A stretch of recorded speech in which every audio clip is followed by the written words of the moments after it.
Hey there, my fellow artists. Welcome back to another video where today I'm going to give you some tips and tricks on how to actually go about selling your artwork, not just selling your artwork, but selling your artwork in person, right? In person, like these would be like pop-up events, art shows, craft shows, in galleries, that sort of thing. So in this video, we're not concerned with selling stuff online, right? That'll be in a separate video. So if you want to learn how to sell your artwork online, which I do recommend, if you do want to sell things in person, I do recommend you try selling stuff online too, just so you reach a broader audience. Because let's be honest, in-person selling, especially for artwork these days, it's kind of hard to come by, right? It's not super duper common. It's not super duper popular because online shopping is so popular these days. However, there are some times where in-person events can really help you boost your sales of your artwork.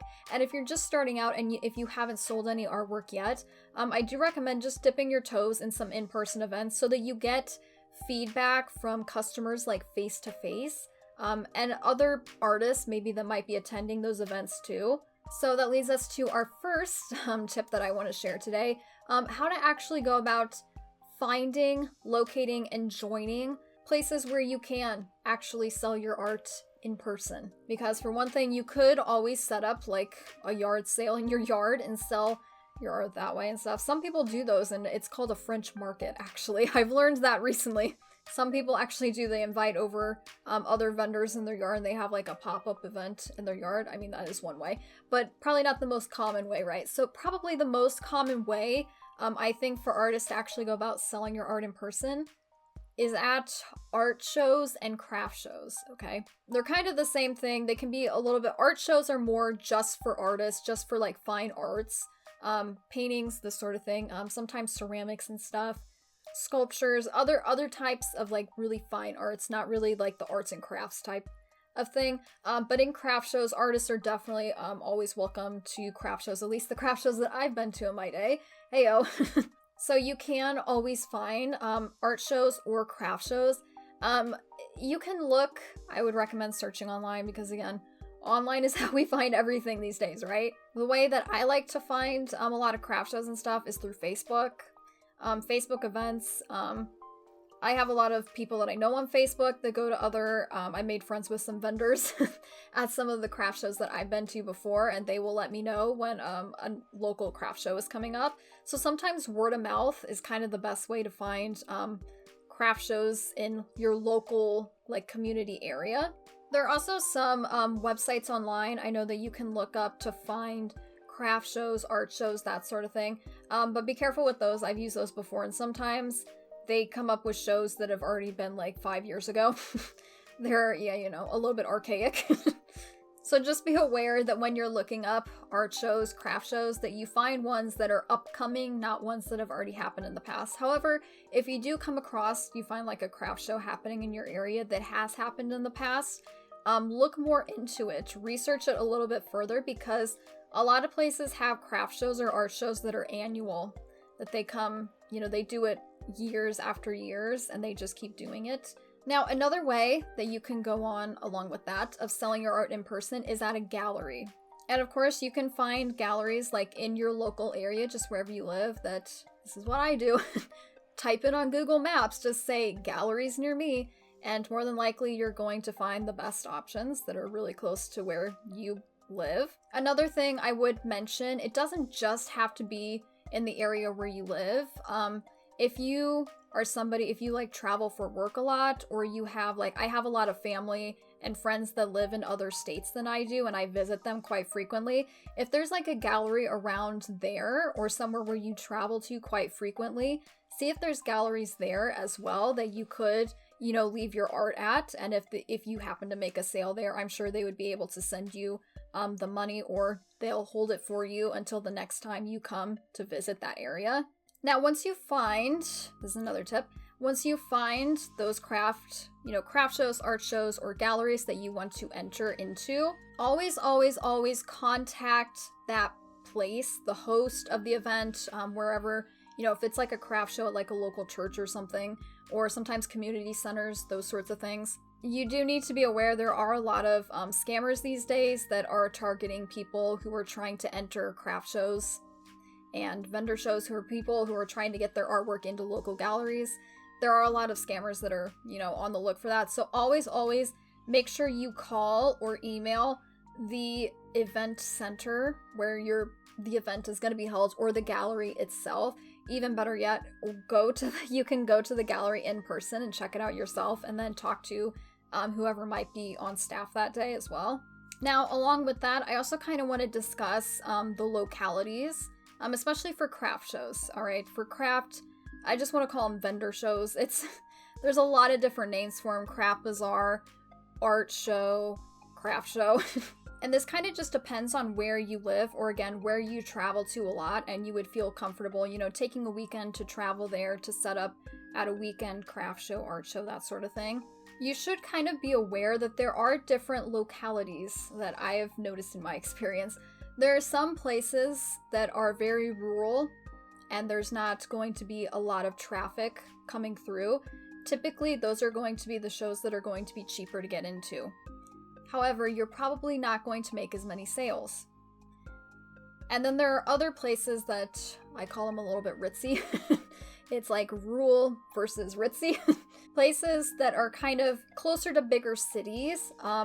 Places that are in areas that have a little bit more of a wealthy community. And those are the sorts of craft shows, pop-up events, vendor opportunities that are going to cost you quite a bit more to get into the whole event. However, you should expect to sell a little bit more to kind of offset your profit. However, with those, it is kind of a risk because there are some times where people don't feel like buying once they show up to the event. And there are some times that you might not make your money back, right? If you enter into a vendor opportunity, you pay your dues to get in, sometimes you might not make your money back. Yeah, I've been there too. But that's just something to be aware of. That there are some places, like where I live, it's very, very rural, very, very laid back. A lot of the craft shows around here that I go to, like every year I go to one.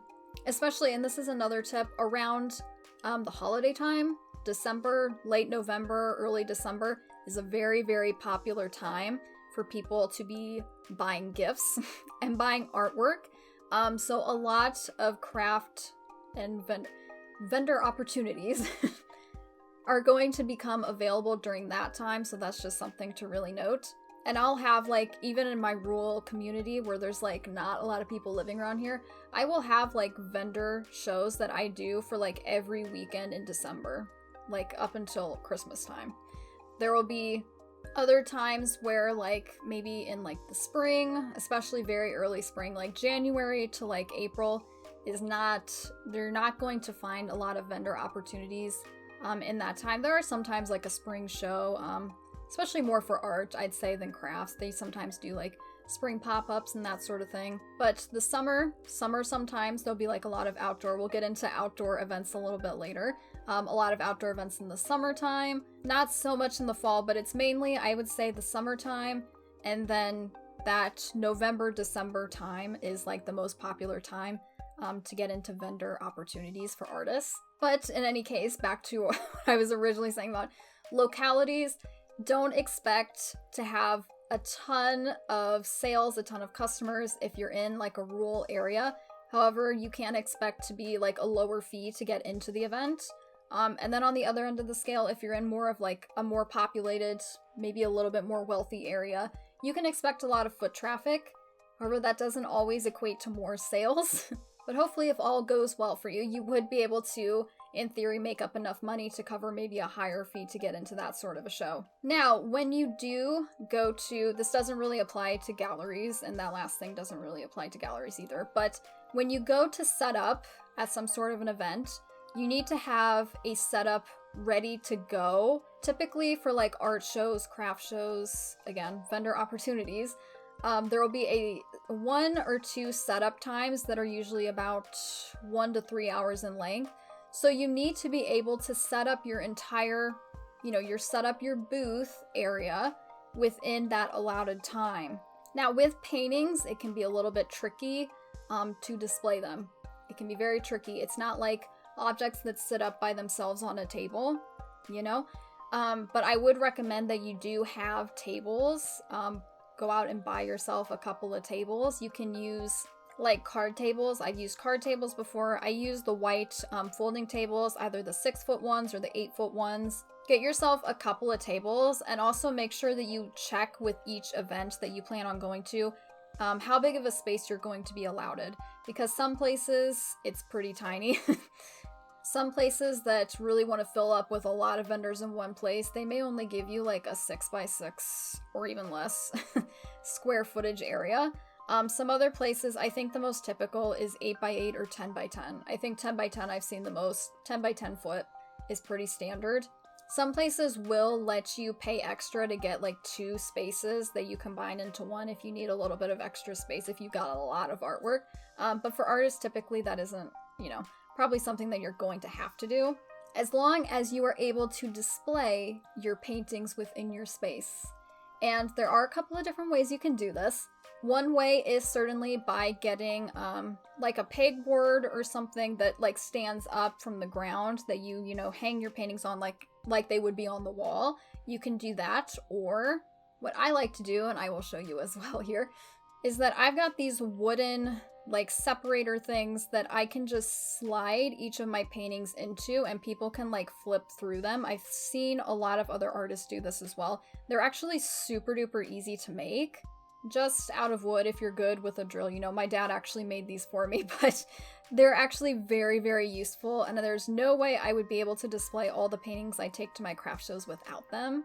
So you can certainly make yourself some of those, or I'm sure they sell like similar things like that online. Heyo, check out Amazon or something. Or aside from that, I'm not sure if I've got a picture of it, but my very first craft show, I didn't have any ways to display my artwork, so I had to get really creative. So what I did is I stacked some crates, and I still use my wooden crates to this day sometimes just to make a little bit of an extra like added display element. I would stack these crates, like old potato crates that I had painted white.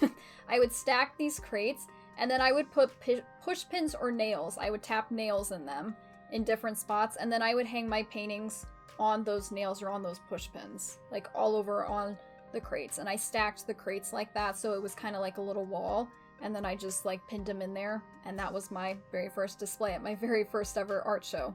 So there's lots of different ways to display your art. Just however you do it, make sure that you practice setting up your display at home first before you go to set up at the event, because like I said, you're only allowed typically so much time to set up, and you have to get set up in that time. And along with that, make sure you label each of your paintings with like your prices first before you even take them to the craft show or the art show. Because that way you don't have to spend extra time when you're setting up to write and, put price tags on everything as you're trying to set up, all this big equipment and all your displays and that sort of thing. Now, along with this, again, this isn't really for galleries. We've kind of covered everything that there is for galleries. With a gallery, typically you just, bring a painting and you take it to the gallery and they will display your artwork for you. They'll probably take a commission for it if it sells. And then that's that. You don't have to worry about it beyond that, right? Now, if you want to do an art show specifically in the summertime, you need to be prepared that there may be some adverse weather conditions that, the event is going to run. Sometimes they will cancel or postpone them. They will. But some cases, it's rain or shine, right? The case is rain or shine. So to prepare yourself in case there is wind or rain, and even if there's not, you guys, even if it is a really sunny day, sometimes the sun can get really, really hot. So it really helps to have a tent, right? Like a vendor tent. I have one I got for really cheap off of Amazon. Again, hey Amazon. But that's going to protect not only you, but also your artwork.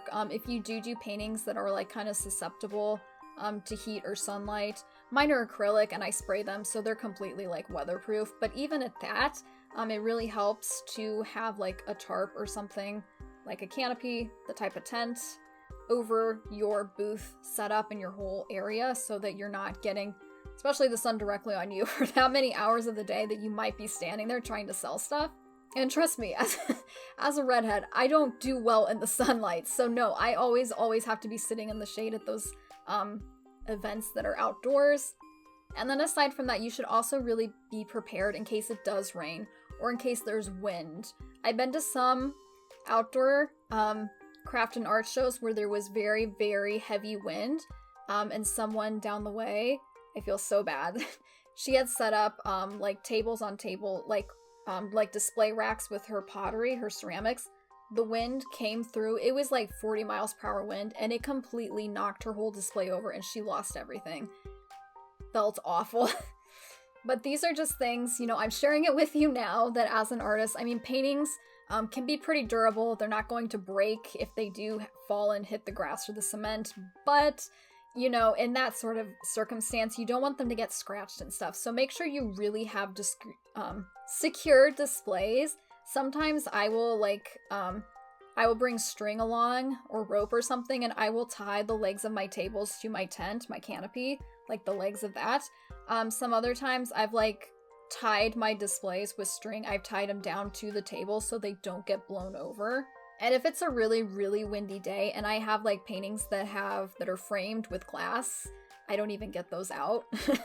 Or I lay them down flat, just laying them flat on the table. I don't prop them up or anything because I've had those fall over and get broken too. So, and then along with that, the rain. Make sure that your paintings are rainproof if you're planning to be standing in the rain, because sometimes we just can't help the rain, right? We can't control the weather. So I had some paintings. I do have my acrylic paintings are completely fine. I'm getting a little bit wet. They're completely waterproof. They're gonna be okay. However, I did some paintings with ink once. Not great. The ink got wet. It did rain at that particular event, and my paintings did run. So I was able to fix and salvage them after I got home, but I was very upset. That day it downpoured, and the event had to close up early because it was just bad. And now my final tip for if you plan to sell things in person. Of course, if you're at a gallery, you might not be there all the time. But if you're at an event trying to sell your artwork, you're going to have to interact with customers or with people who are just walking by and browsing. So, don't be afraid to talk about your artwork and to say, hey, this is the story behind this piece. Let me know if there's anything more that you want to hear about my artwork and my pieces and stuff. That's kind of just some customer service skills, just basic. Just don't worry, or don't be afraid to be friendly with your customers, because ultimately you are trying to sell your artwork. So it's nice to, talk to people, let them know maybe talk to them about what inspires you. I don't know, just strike up conversation with people. Sometimes that makes it a little bit easier for them to buy something from you.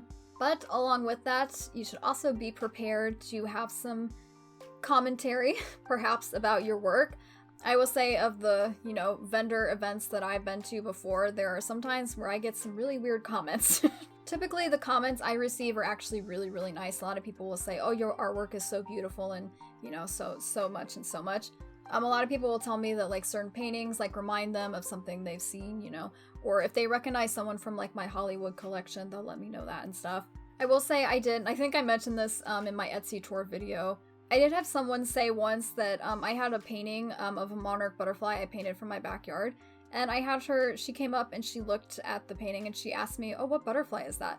And I told her it was a monarch butterfly in my backyard, and I told her the story and stuff. She looked and she goes, no, it wasn't. She looked me straight in the eye and she said, no, it wasn't. I said, okay. And she was going on and she thought she was some butterfly connoisseur, and she was going through all these butterflies she thought it might be, but she goes, no, that is definitely not a monarch. I thought, okay. But yeah, just be prepared. There are maybe some commentary about your artwork, both the good, the bad, and the ugly. Probably not very many people are going to come straight up to you and say your artwork is ugly. No one's going to probably say that to you.